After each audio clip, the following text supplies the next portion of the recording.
తమ్ముడు మనకి వంట వాళ్ళు కావాల్సి ఉంటే పురమాయిని చేద్దాను. నీకు ఆల్మోస్ట్ అన్నీ ఏం కావాలి, పొద్దున్న టిఫిన్, మధ్యాహ్నం స్నాక్స్, భోజనాలు కానీ ఏమైనా సరే. హైదరాబాద్లో చేసావా ఇంతవరకు? ఇలా హైదరాబాద్లో చేసావా? చేశాను. హైదరాబాదు ఎక్కడంటే పంజాగుట్ట ఉంది కదా, అదే మన నా అక్కినే నాగేశ్వరం ఇంటికి వెళ్ళి దారి అక్కడ చేశాను నేను. అలాగే కేసీఆర్ ఇంటికాడ కూడా చేశాను. అంటే ఆడ నాకు బండి అయితే ఇచ్చారు, చూపించడానికి కావాలంటే. ఇప్పుడు ఇక్కడే ఉంది. మొన్న కవిత కూడా నాతో ఫోటో దిగింది. ఆవిడ బాగా చేసే తమ్ముడు అన్న, ఆంధ్ర అన్న అంటది. ఆంధ్ర అన్న అంటది. ఆల్మోస్ట్ బిర్యానీ నాకు చెప్పు చాలు. బిర్యానీ చేస్తా, కబాబులు చేస్తా, పుల్లకాయ చేస్తా, చపాతి చేస్తా.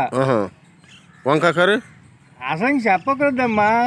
వంకాయ కర్రీ కావాలా, మష్రూమ్ బిర్యానీ కావాలా, లేకపోతే నీకు జీడిపప్పు పన్నీరు కావాలి, ఏది కావాలి అయితే నాకు సామాన్లు అక్కడ పడేయాలి. మరి ఇక్కడికి ఎందుకు వచ్చా? మరి అక్కడ ఉండకుండా ఇది ఆడ ఎలక్షన్ ముందు వెళ్ళాను నేను. 10-15 రోజులు తీసుకెళ్ళారు.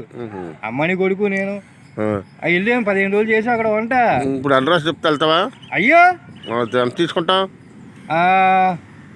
నాకు ఛార్జీలు అనుకోని ఛార్జీలు ఇచ్చి రోజుకి 1200. ఓకే.